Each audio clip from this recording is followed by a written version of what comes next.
Good evening, I'm Simon Boxall in for Donna Bush with your CIG TV news brief and weather forecast. Thanks for joining us. Newly assigned parliamentary secretaries received their instruments of appointment from His Excellency the Governor Martin Roper today. Their areas of responsibility were included in government's announcement of ministry assignments yesterday. The assignments include Catherine Ebanks-Wilkes, Financial Services and Education, Isaac Rankin, Home Affairs, and Heather Bodden, Social Development. In case you missed it, the full details of the ministerial assignments announced yesterday are available from the news section of gov.ky and on government social media pages.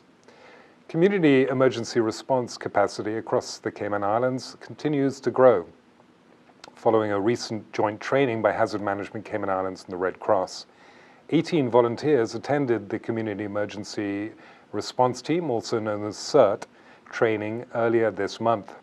The intensive two-day course took place at the Red Cross building on Holder Avenue on Saturday, 17th of April and Sunday, 18th of April. The training over the weekend looked at the structure of an established CERT team, fire safety and suppression, disaster preparedness, search and rescue operations, stress management and disaster psychology. Shelter management, initial damage assessment, and vulnerability and capacity assessment were also on the program. The 18 volunteers still have to complete the required first aid and CPR components before being included in the official national CERT database. Typically, CERT training focuses on a specific community, but in this instance, a number of residents from across the Cayman Islands were allowed to take part. These new members will join established CERTs or form the basis of new teams that will be developed in areas not currently represented with an established group. There are currently 6 active CERT groups established in the Cayman Islands, including teams in Little Cayman and Cayman Brac, Savannah Meadows, Prospect, North Sound Gardens, and West Bay. HMCI and the Red Cross maintain engagement with the volunteers through annual exercises and training activities. The Health Services Authority has welcomed its first full-time chiropractor as it continues to expand on the services available from its new specialist clinic. HSA chiropractor Dr. Robert Boulain will deliver services from the new specialist clinic at the Smith Road Center. A practitioner with over 20 years of experience, Mr. Dr. Boulain works to diagnose and treat ailments such as lower back and neck pain, disc injuries, arthritis, sports injuries, scoliosis, chronic illnesses, and pain, fibromyalgia, and many others. I feel really honored to be the first ever Health Services Authority chiropractor. My family and I are super excited to be back in Cayman, and I'm equally as excited to be working with my colleagues at HSA. And it's really to help people of Cayman who need an alternative to restore their health.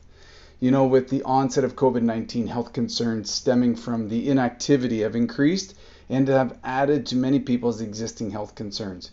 Now, chiropractic stands as a service that can address a lot of these issues and move people towards a healthier lifestyle. Persons interested in booking an appointment with Dr. Boulain do not need a referral unless required by their health insurers. To book an appointment, they should call 244-2530, and that's extension 8004. Turning to our weather, the synopsis calls for moderate northeasterly winds and slight to moderate seas with moderate southwesterly winds expected across the Cayman area by tomorrow afternoon. This will be in association with a high-pressure system just east of the United States, which is expected to move over the western Atlantic Ocean. Radar images show isolated showers around the Cayman area, which are moving towards the southwest. This evening, there will be partly cloudy skies with a 20% chance of showers. Temperatures will fall to the upper 70s. Winds will be east to northeast at 10 to 15 knots. Seas will be slight to moderate with wave heights of 2 to 4 feet. For the latest weather forecast, visit www.weather.gov.ky. And that ends today's news brief here on CIG Television. I'm Simon Boxall, inviting you to join us here again on Wednesday. Have a good night.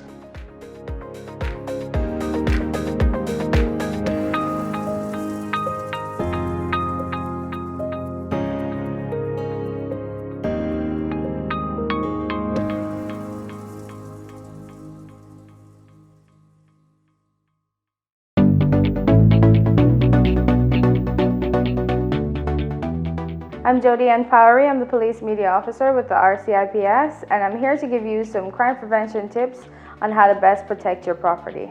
The first thing that we want to discuss is our points of entries. Let's start with the front door, and then we'll move on to the windows and the back doors or sliding glass doors. The first thing to consider is the front door. This particular front door has 2 deadbolt locks. One of these deadbolt locks are properly carpentered and the other is not. When your door is properly locked, you'll hear a click at the end and the deadbolts are not able to move.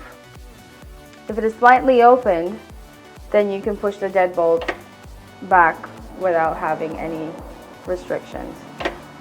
I'll now proceed to show you what your lock should look like when it is properly locked.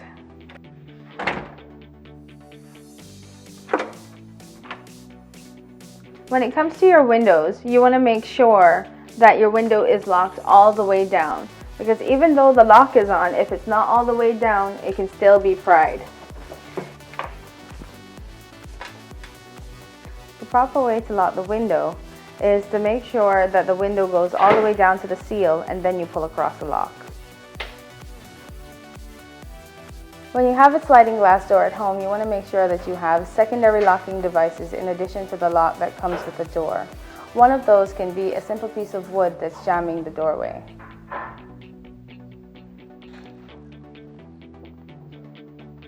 We want to encourage you to ensure that you don't make things easy for burglars who are looking for opportunities to break into property by leaving your property out in plain view. Some of these items are your car keys, your electronics, and your handbags. Make sure that you put these properties away when you're leaving the house or when you're going to bed.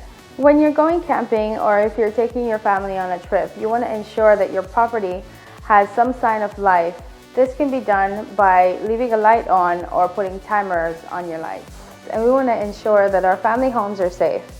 In order to do so, we encourage that people take the proper precautions by starting up neighborhood watches or encouraging family members or persons they trust to check on their properties while they're away.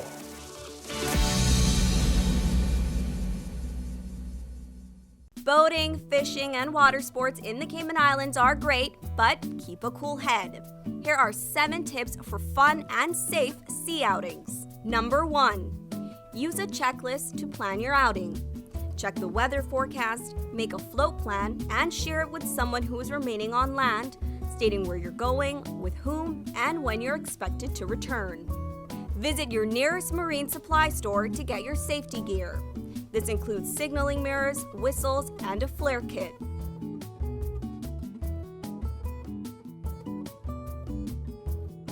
It's also very important to have onboard flotation devices and life vests for each person.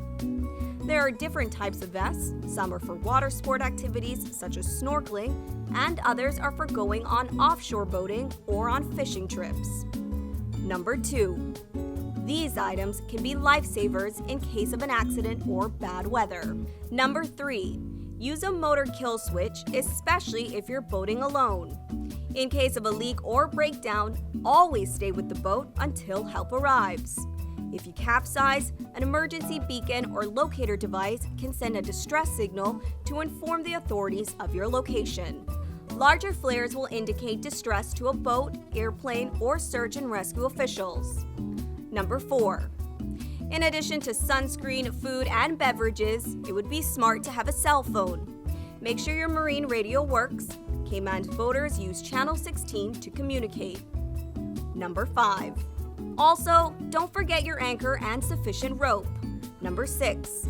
Boat operators should be familiar with the local waters and reefs, as well as the capabilities and functions of the vessels they are using. Always obey the rules of the sea and the marine environment.